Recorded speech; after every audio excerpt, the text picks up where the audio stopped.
Basically, anything that is a sport that you can be competitive at, I will love to play it.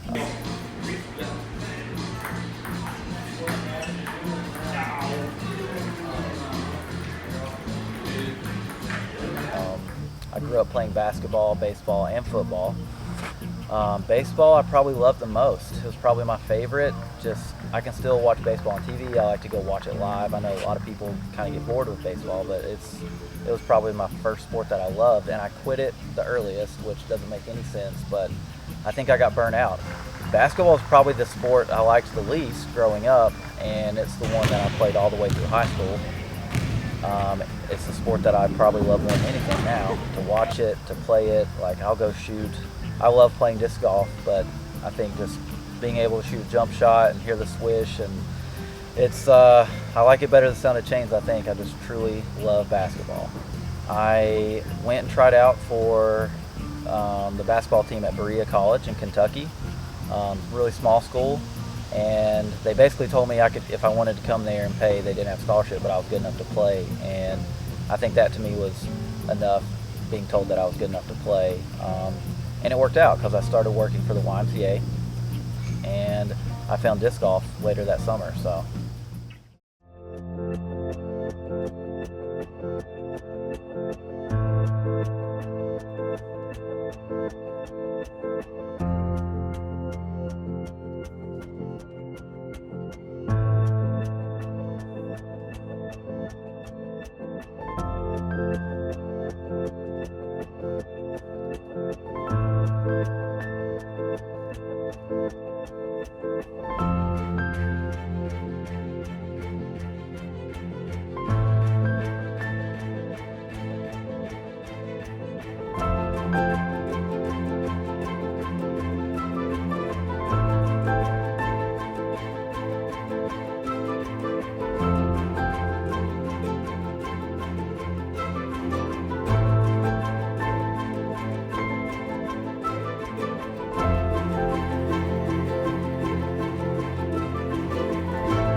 So I've been playing, I think, since the end of 2007, 2008, so a little over 10 years, which is crazy to say out loud because I feel like I haven't been playing that long, but wow, I've been playing 10 years, so that's kind of cool. One of my good friends that I went to school with, he was a grade above me, and I remember he asked me to come play disc golf. There was a course in Johnson City, Wing Deer Park, and he invited me to go play, and I don't know if I would have went normally, but I remember my older brother Justin, I think I was a freshman or sophomore. I remember him telling my parents that there's this really cool thing that he likes to go and play. It's called frisbee golf, disc golf. And I remember hearing him talk about it and how much fun it was. And it kind of was interesting to me, but at the same time, I was like, I was in school and I played basketball and that was it. So I went to play with him and I was hooked.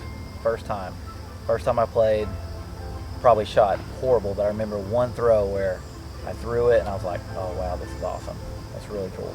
And played every day probably for like a couple months. And I remember it was the coolest thing ever. I told my brother, I called him and said, hey, I play disc golf now. And you know, getting to go play with him for the first time, I think really made it kind of special because having something I could go do with him was really cool to me, because anybody has an older brother, older sibling, you know, they're the coolest person ever and you want to hang out with them and spend time with them. So the first course that I played was Borden Park. The longest hole is maybe 250 feet, probably. And I remember a few months into playing, I finally reached the longest hole and I thought, wow, I am good at this. You know, wow. Bottom. Oh my god. Yeah, Zach, get in the bottom. Zach, get in the bottom. Just for a second. Just like get it sitting sideways. It's not gonna fart on you. Yeah, you will. No, I'm not. Why are you scared? You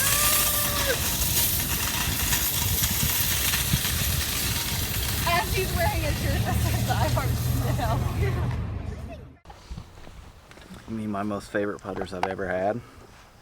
I don't know, you tell me, do they look familiar? Who's that? Get out of here, mosquito! Two pretty well, one really awesome person and then one okay person and then a really cool animal right there. Ever since I started putting with these, I never miss. No, I'm not gonna do that. There's water. I do really like them because how can you not look down at your putters before you putt and be like, "Aw," and then make your putt. Boom. Happy thoughts. Nope. All right, my name is Zach Melton. I'm from Gray, Tennessee, and my favorite disc is also the Warden. Nice, Steve. Yeah, this is Steve Rogers, in case anyone doesn't know, America's backbone. First Avenger. But I love the Warden off the tee on upshots. And my tournament tip, I think, when I talk to people a lot, they say, I just don't play as good in tournaments as I do when I play casual golf. And I don't think people, I think people approach a tournament differently.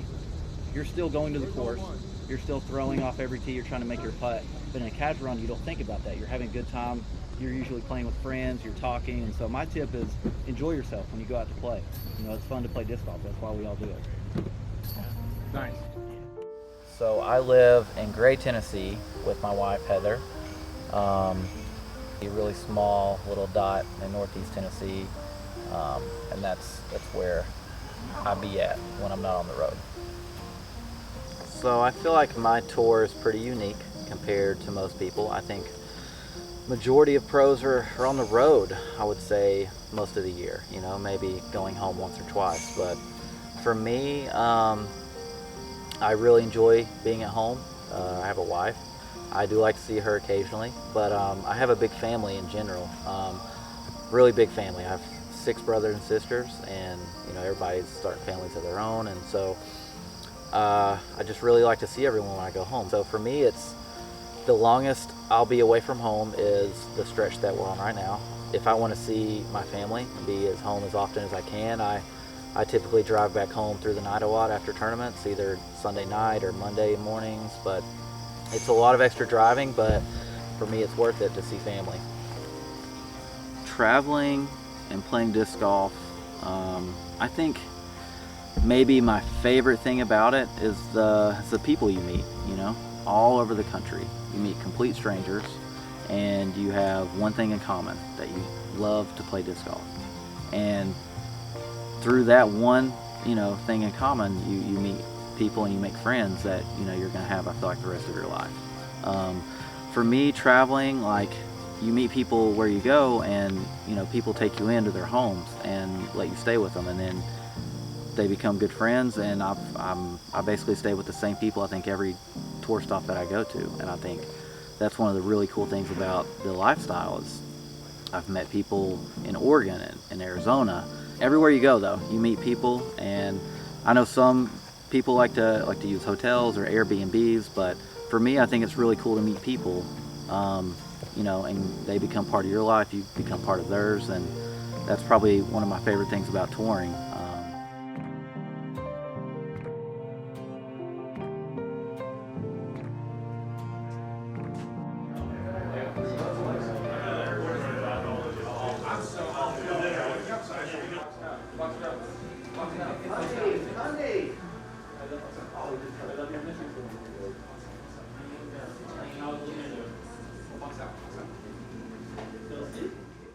I'm not very adventurous, but guess who has to pay for it though? And vanilla? Guess, oh, that's right, but guess who has to pay for it though? Look at him. Look at him. Look at him. Look at me. I beat him today at disc golf. Are you yelling? Were you yelling? What's wrong? You okay? Did you stub your toe?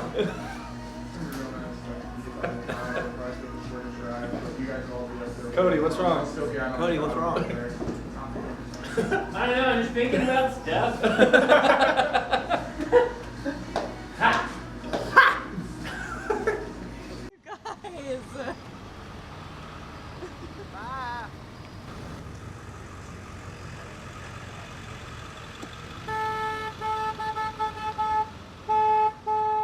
What are you doing tomorrow?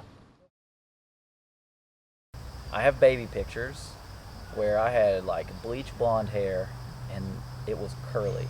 And I didn't even know I had like, until I got a little older, you know, I saw pictures, I'm like, whoa, I have curly hair. But from like the time I was very little all the way to middle school, I think I always had a shaved head, short hair, buzzed head. Like, I don't know, that's just what I did. And then middle school, I started letting my hair grow a little bit and discovered I had this wild, crazy fro, which no one else in my family has. I mean, my mom has some curly hair. There's curly hair on my dad's side, but like nobody has this. I looked for 15. 15. That was longer than 15. And I remember a rash popping up on my right shoulder. I remember I asked Paige to look at it because we were staying at our good friend Dickie Brewer's house. And I was like, Paige, what is up with this? And it was, you know, about 2-inch wide circle, perfect circle rash on my shoulder. I started experiencing soreness. And that's how it started, was just soreness. So I didn't think much of it. You know, take some ibuprofen, whatever. I play disc golf, I'm active, I play basketball, I do stuff all the time, and it's just normal. Just normal pain. It gradually got worse. It got to the point where I was living every day with soreness and pain, and it was odd that it was in both wrists, both shoulders, both knees. It was always in pairs. And I happened to have a doctor checkup, and my doctor sent me to get blood work immediately. He said, you know, when you started telling me it was, you know, in pairs, that he had a feeling it was some type of arthritis, probably RA. And that was probably the worst it got, or when it really got bad. Like, I would wake up in the morning and I didn't want to warm up. I didn't want to throw, like it was painful. And like a dummy, I kept playing. I played like 3 or 4 more tournaments because I'm stubborn. And I remember getting a call when I was at a tournament in Florida, and they let me know I had rheumatoid arthritis. And not only did I have it, I tested like off the charts for it. A super aggressive version, whatever you want to call it. Just my numbers were through the roof. Ended up going to the doctor, getting a rheumatologist, getting set up with that. They got me on medicine, and I was still experiencing fatigue. I was always tired, even when the pain started getting better and it was just kind of soreness, and I was exhausted. I would go out and do stuff and I was always tired. And going one of my doctor's appointments, I told him, and he had me tested for Lyme's. Turns out that I tested positive for Lyme, not Lyme's, but Lyme disease. A lot of times people who get Lyme disease from a tick bite, it can jumpstart RA. You can have the rheumatoid factor and it just be, you know, dormant. And I would imagine that me getting Lyme disease and that tick bite, not finding it and it happening, can really change your life in a negative way. So definitely, I think it's important to be careful and check yourself. It was a struggle, but I can say now, in 2018, I'm feeling as good as I was back before the RA happened, and I'm able to play disc golf and live my life, and got it controlled for the most part. Long term, I truly enjoy disc golf. I love playing. I love competing. I love being around the people that also love it. The people are here because they truly enjoy it and they love it, not because, oh, there's big endorsements and so much money, but people that truly care about the game. I want to play disc golf and compete as long as possible.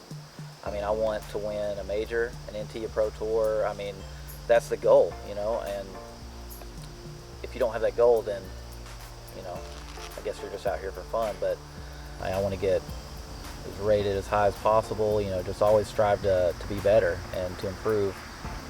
Sky's the limit.